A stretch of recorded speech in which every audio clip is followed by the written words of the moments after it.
Bagi Anda tim leader maupun manajer kredit, training ini sangat berguna untuk melakukan coaching ataupun pembinaan, tentunya dengan tujuan untuk meningkatkan kinerja tim Anda. Tujuan ataupun objektif dari training ini adalah bagaimana coaching ataupun pembinaan ini dapat digunakan untuk mengembangkan tim ataupun AO Anda. Yang kedua, bagaimana coaching dan nanti juga ada mentoring di dalamnya membantu meningkatkan kinerja individu di dalam tim Anda. Saudara, sebagai seorang leader, di sini juga Anda diharapkan bisa mempraktekkan perilaku ataupun behavior sebagai pelatih ataupun coach. Karena akan mempengaruhi sejauh mana efektivitas daripada coaching yang Anda lakukan. Selanjutnya lagi adalah Anda tentu dapat menggali kekuatan sekaligus kelemahan dari AO Anda. Karena disinilah kuncinya Anda bisa membantu mereka supaya mereka bisa menutupi kelemahannya, meningkatkan kekuatannya sehingga mereka dapat berhasil. Dan terakhir, tujuan dari training ini adalah supaya Anda bisa mengidentifikasi masalah AO pada saat mereka bekerja dan bagaimana cara memperbaikinya. Anda juga bisa memberikan mereka umpan balik ataupun feedback sehingga mereka dapat memperbaiki kelemahan-kelemahannya sekaligus juga dapat meningkatkan apa yang sudah menjadi kekuatan bagi mereka.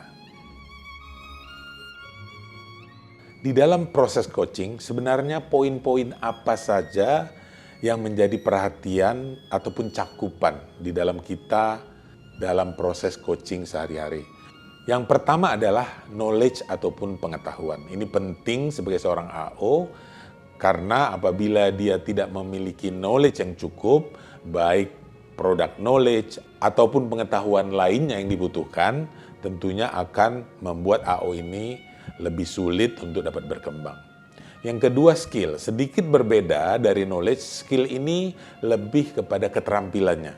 Bisa merupakan communication skill-nya, ataupun technical skill-nya, membuat spreading misalnya, melakukan analisa kredit, dan beberapa technical skill yang memang wajib dimiliki oleh para AO kita.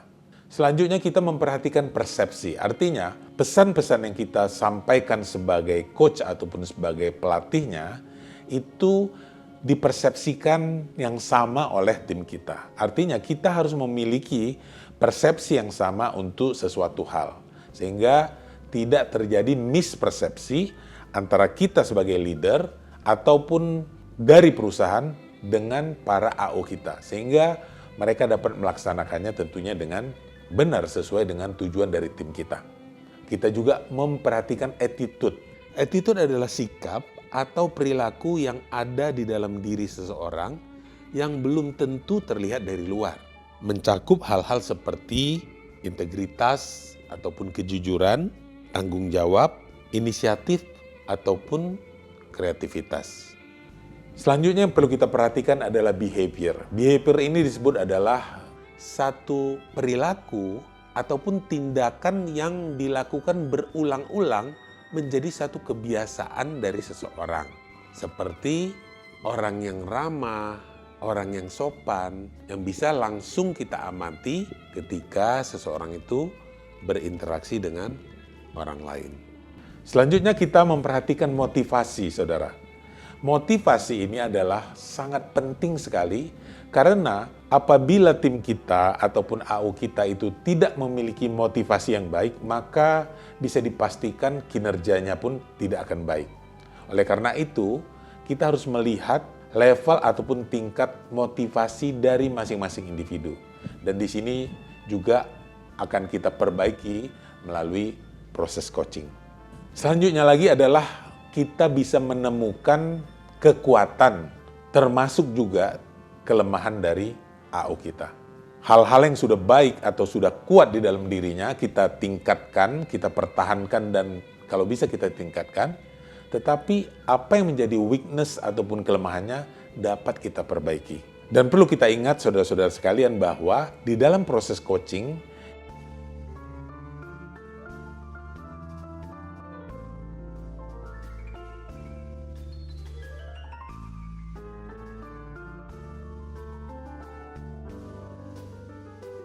Di dalam setting goals atau membuat goals yang efektif dan baik, kita bisa mengikuti prinsip yang disebut dengan prinsip spirit. S untuk spesifik, P untuk price, I untuk individual, R untuk review, I untuk inspiring, dan T untuk time bound. Spesifik di sini dimaksud adalah dia itu clear, detail, fokus, sehingga semua orang memiliki pengertian yang sama terhadap suatu tujuan tersebut. Untuk price, yang dimaksud di sini adalah kita harus mereward diri kita dan tim kita. Lebih baik setiap goals itu ada reward, baik reward financial ataupun non-financial. Individual maksudnya di sini adalah setiap orang itu memiliki ownership ataupun kepemilikan terhadap satu goals. Jadi kalau misalnya tim Anda memiliki ownership terhadap goal yang dibuatnya, termasuk juga goal yang dimiliki oleh tim, maka kemungkinan besar semua orang akan ikut berpartisipasi dan pencapaian akan menjadi lebih baik. Untuk review, di sini Anda dan tim tentunya hal yang tidak kalah penting dari proses coaching ini adalah memberikan efektif feedback atau umpan balik yang efektif yang akan membangun tim Anda menjadi lebih baik dari sebelumnya. Ada beberapa prinsip yang harus kita perhatikan ketika kita memberikan feedback kepada tim kita. Prinsip pertama adalah feedback diberikan secara pribadi. Anda bisa melakukan one-on-one dengan seorang AO, hal ini supaya apabila di dalamnya ada tanda kutip teguran ataupun perbaikan kesalahan, si AO tidak merasa malu. Dan perlu kita ketahui juga, ada beberapa orang yang justru tidak begitu suka dipuji di depan orang. Sehingga kita dapat melakukannya pada sesi one-on-one. Memang ini tidak umum, tetapi seperti yang kita sudah bahas sebelumnya, kita harus mengetahui keadaan orang per orang sehingga dalam hal belajar, dalam hal memberikan feedback juga Anda bisa memberikan dengan cara yang berbeda untuk setiap orang. Prinsip kedua dari memberikan feedback adalah